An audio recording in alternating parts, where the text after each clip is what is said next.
Hi guys, it's Forgetty here and welcome back to my YouTube channel. Today we're doing another top 10 favorite plants in June. Let's start off with non-Antherium species. The first one is this gorgeous Masala Deliciosa Barigata. So this is a Bersigiana, your classic variegated Monstera. Anyhow, she has been growing super well lately. If you've seen the video that I've done on potting up variegated Monsteras, I've shown her there and she has definitely grown a lot. I think it was those two leaves. All the baby plants that are inside have started to grow as well. I'm not sure you're gonna be able to see. So this is one new leaf here, and yeah, this one is new as well, which is really pretty. Obviously one plant growing much faster than all the others, but I think it's gonna even out really fast. The others that I have potted up are currently in the process of opening their first leaves, so this is really exciting. I will be updating you on those as well, but they just need to grow a little bit more. Next one is yet another Monstera, and it's a Monstera type constellation.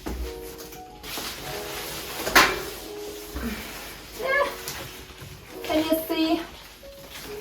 There is a huge leaf that she has grown. This is just me for the reference. So she usually grows 1 to 2 leaves per year. I probably should repot her. I've said that I'm gonna repot her a lot of times in the past year and a half, but at this point I'm actually thinking of propagating her just because she is getting really big. And as much as I love her, it does take out a lot of space. So now we're done with Monsteras, and the next one is a plant that I usually don't bring out in my grow tent just because it's taking on a corner by itself and it really does not show any signs of stopping.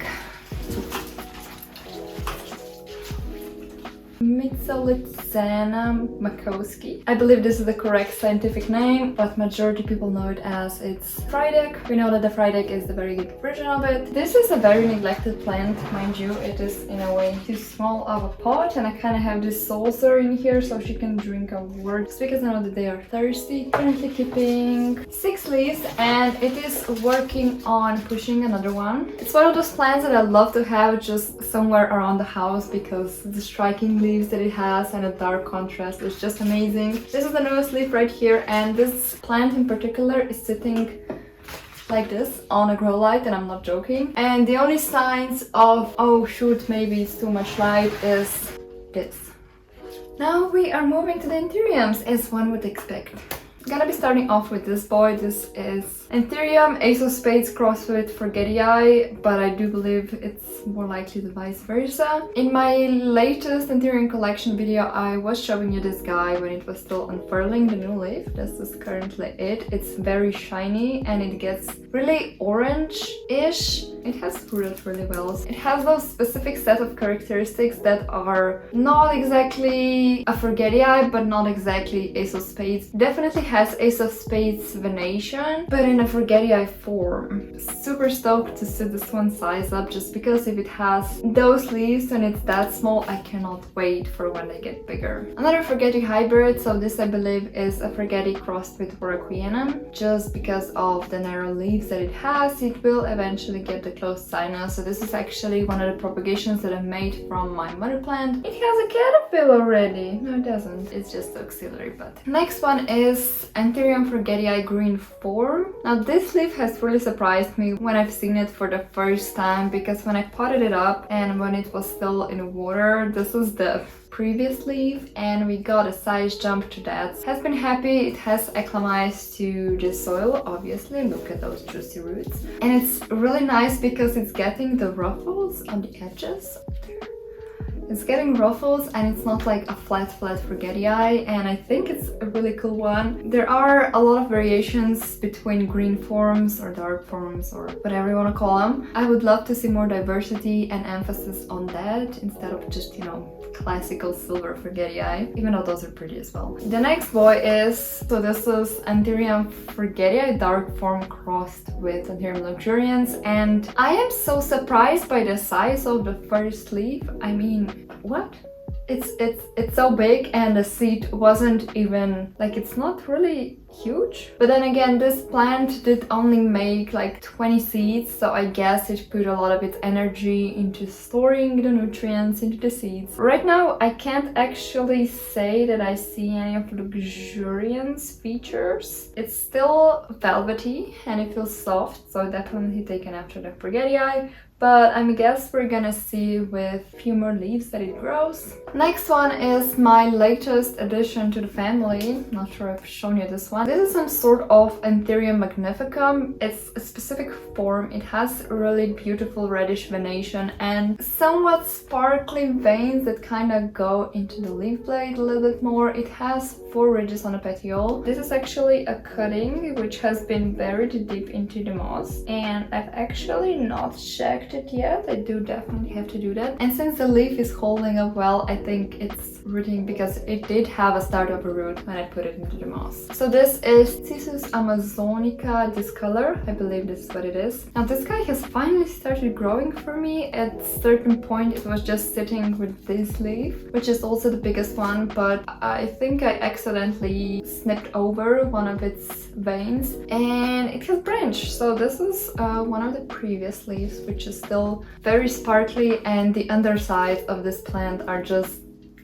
gorgeous.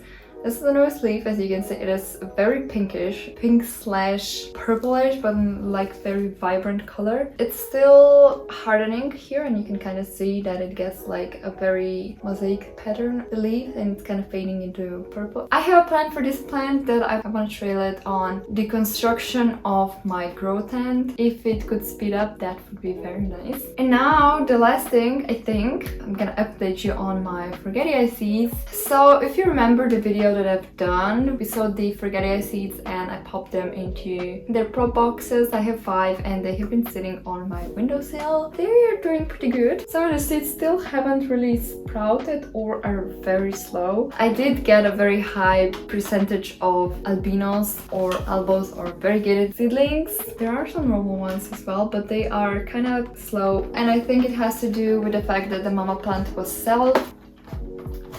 I did ended up getting some twins. I think I have 2 twins. So basically from one seed I got 2 sprouts that are growing into separate plants, but still from one seed. They're still attached, so that's really interesting. And I did also get a various degrees of variegation, if I can call it that. So I did end up getting some completely white seed, this guy right here. Then I ended up getting not white but not green either, and I kind of call them the lime variegation. I think this is one of the example. Here is another one that's kind of lime variegated. And then I ended up getting like a Florida ghost type of variegation, so it's not white, the veins are greenish. This is the biggest of such type. You can see those 2 have the same pattern of variegation, and I think there's 1 or 2 more. And then there were 2, I think, who had like a proper variegation, so it was white on green. So this guy right here has a mini splash on it. It's currently working on a new leaf, so we're gonna see. And there was another one which I can't find. Anyhow, they are doing super good. I was thinking of transferring or like sorting them out so I can have variegated in one container, and I would place that into my propagation box where they get optimal conditions, as the variegated ones are very slow. Anyhow, this is gonna be it for this video. Hopefully you enjoyed. If you did, please give it a like and hit the notification button, and I'll see you next time. Bye!